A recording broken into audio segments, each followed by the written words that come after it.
This video shows you how to install the optional 520 sheet tray on your printer. Turn off the printer.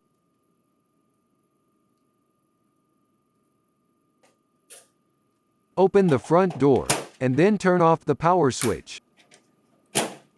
Unplug the power cord from the electrical outlet, and then from the printer.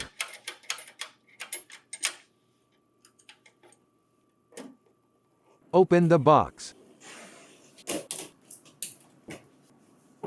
Remove the paper size labels. Remove the packaging material.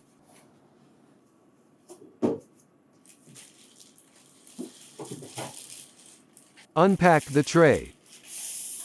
Remove the screws. Remove the packing material.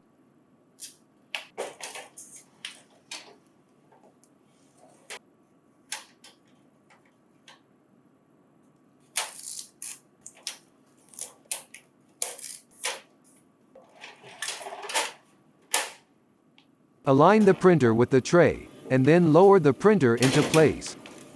Remove the standard tray. Secure the optional tray to the printer using screws.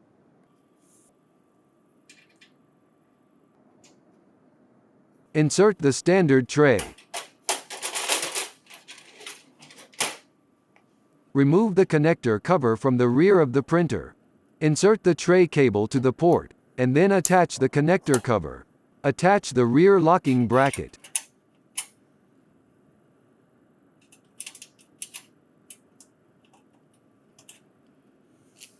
Connect one end of the power cord to the printer. To avoid the risk of fire or electrical shock, connect the other end of the power cord to an appropriately rated and properly grounded electrical outlet. Open the front door, and then turn on the power switch. If the display is blank, then press the power button on the control panel.